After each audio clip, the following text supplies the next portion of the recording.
about to be a story time. And not just any kind of story time. A really weird story time, a crazy story time. Bitches was about to get beat up story time. Before we get into this video was sponsored by Fanta Shop. I'm gonna have every single detail that you guys need in the description below. But without further ado, let me tell you what Fanta Shop is. So Fanta Shop is a luxury boutique where you can get all type of designer bags, designer belts, designer shoes, etc., etc.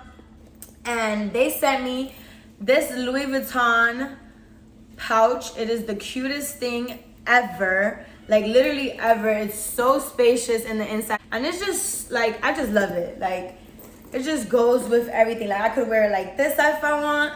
I could wear it like this. I can make it real smaller and, you know, just carry it like this. Or I could even just take the straps off. Check this out. Hold on. I could even take the straps off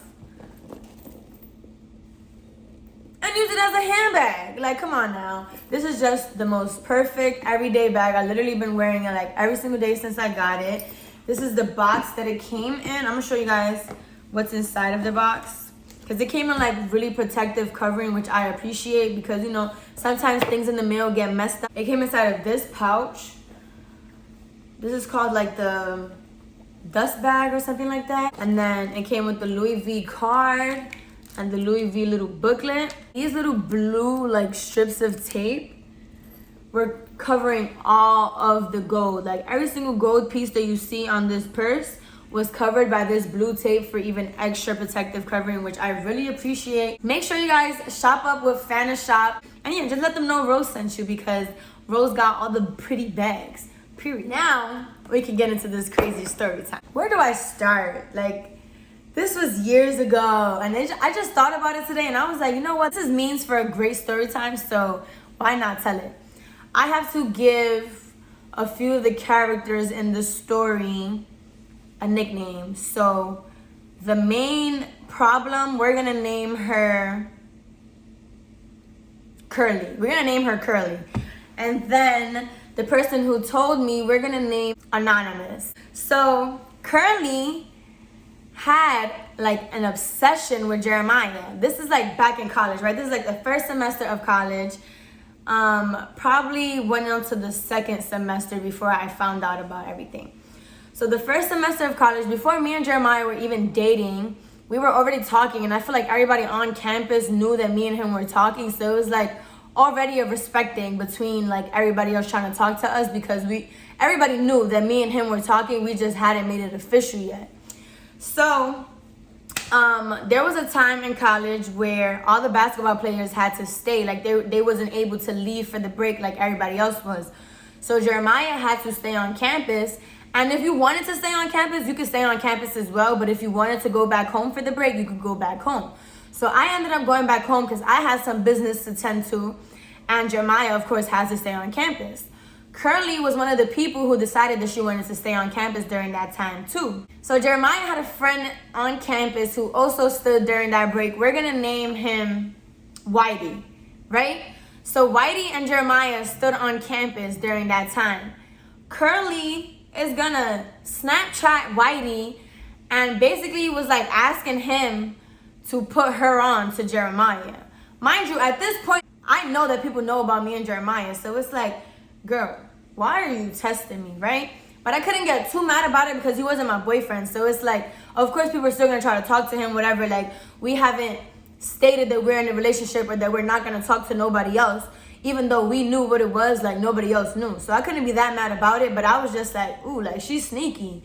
And Whitey had ended up telling Curly, like, you know, Jeremiah and Rose fuck with each other or whatever. And this girl is gonna go and say, I don't mind being the side bitch. Red flag. How do you just wake up one day and decide you want to be a side bitch? Like, where's your morals? Who raised you? Like, where's your respect? Where's the woman empowerment? Where's the girl code? Anyways, that was that. We ended up becoming friends. I put that past me when me and Maya started dating, because it's like, okay, now me and Jeremiah are actually together. So if you cross any boundaries while me and him are together, now it means for me to beat you up. Like, now I can say something because he's not just somebody I'm talking to. He is officially my boyfriend. So me, Curly, we ended up becoming friends. We had a whole friend group that would always hang out on campus or whatever. And like, we were lit as fuck on campus. The pretty girl crew, like everybody knew our crew. Everybody loved everybody in our crew. Like, we was just lit. So one day, anonymous, we gonna keep that person anonymous because I don't want to throw that person under the bus because they told me this out of confidence, you feel me? So we cannot spill the tea on who anonymous is. But one day, anonymous comes to me and she's just like, watch out for Curly because she's trying to take your man. And now, like, anonymous have verified information, you feel me? I didn't just take anonymous's word and run with it. Like, you know, I really needed the confirmation, and anonymous gave me that verification that I needed for me to know, like, this bitch is really trying to take my man. Like, she's literally just trying to be my friend and get close to me so she could be around my man and so she could try to snoop her way into being the side bitch or the main bitch or something, whatever. The audacity. So when I found that out, I couldn't really do or say much at the time because I couldn't throw anonymous under the bus. So I just kind of cut her off without saying anything at all. Like, anonymous told me one day, and the next day I literally walked past Curly. She waved hi to me. She said hi to me, and I did not say a word. I just kept it moving like I didn't even see her. Like a ghost just walked past me. And I felt like after that, she would catch the drift, you know? She would still write me to hang out with me. And I would, like, you know, make up excuses like, oh, I'm doing this, I'm doing that. Girl, why this girl, Curly, is going to write my best friend at the time to hang out with her, knowing that me and my best friend lived in the same dorm? So it's getting very much weird at this point. Like, you know you can't hang out with me, so you're going to write my best friend to hang out with my best friend so that way you could still be in our dorm. It's giving obsessed. It's giving weird.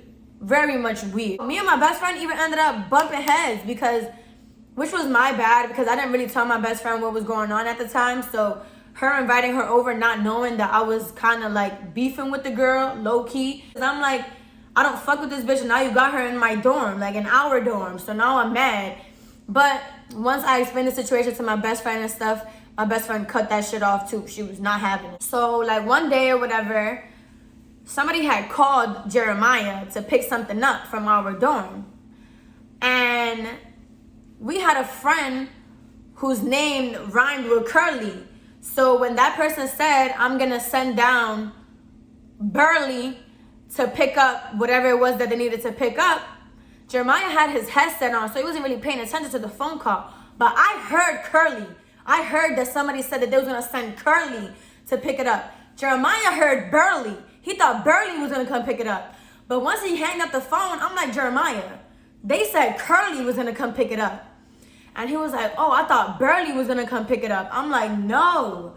So I get to texting the person who was gonna send Curly to come pick it up, like, is you bugging? Because that person knew that I didn't fuck with Curly. So I'm like, you playing yourself. Is you trying to be funny? Like, what's going on? Like, if you send that girl to my dorm to pick something up, I'm going to smack you because you're playing in my face. Like, you know I don't mess with her, so why would you send her here? She's like, you're gonna smack who? I'm like, did you not read the text message? I said I was gonna smack you. But mind you, this is the person that I'm friends with. And I've always been a very aggressive speaker. Like, I've always been the way that I am. But I was initially playing by saying that I was gonna smack her.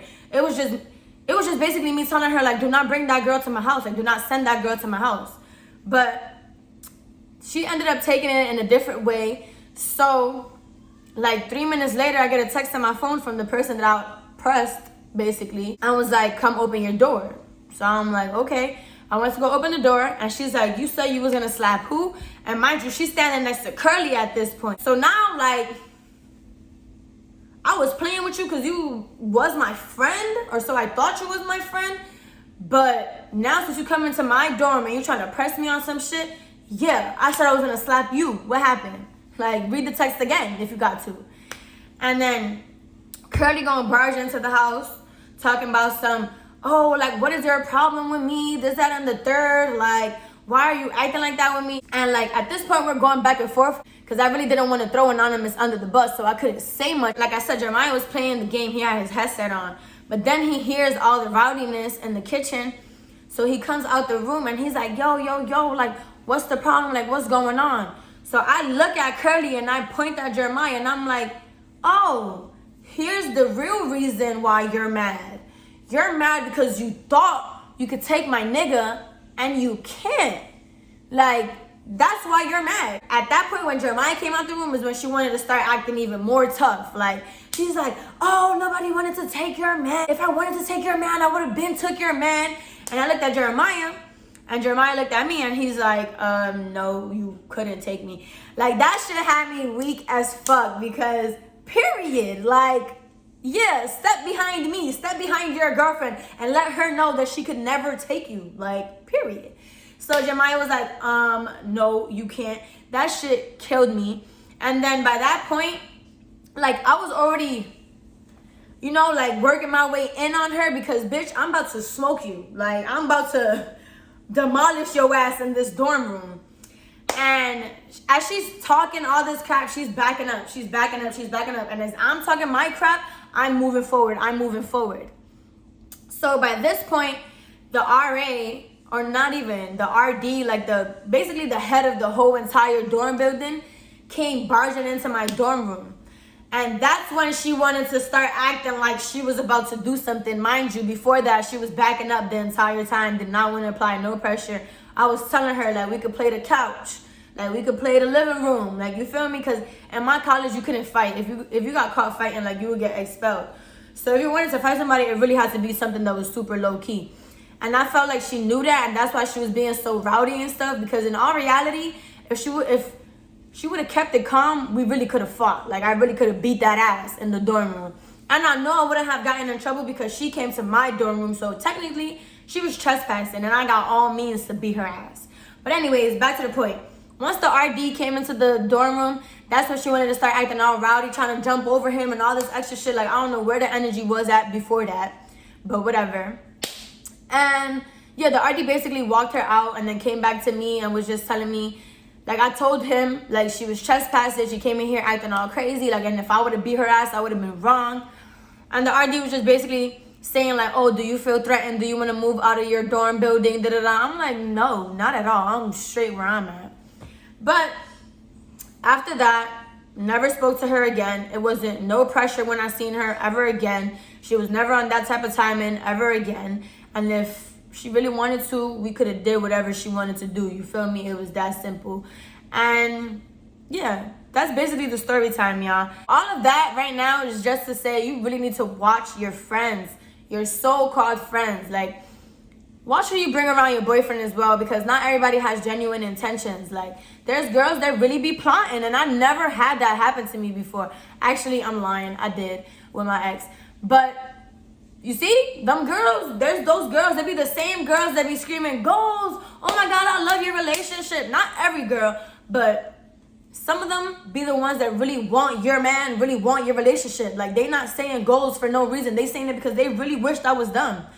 And that just taught me to be more mindful of the girls that I bring around Jeremiah. I'm glad that it didn't result to violence looking back now, because that's so corny. Like, you want my man, you can't have him, why am I fighting you? But at that point, it would have kind of been more of a respect type of thing, because you coming in my dorm, you trying to play in my face in front of my boyfriend, saying that you could take him if you want to when you clearly can't.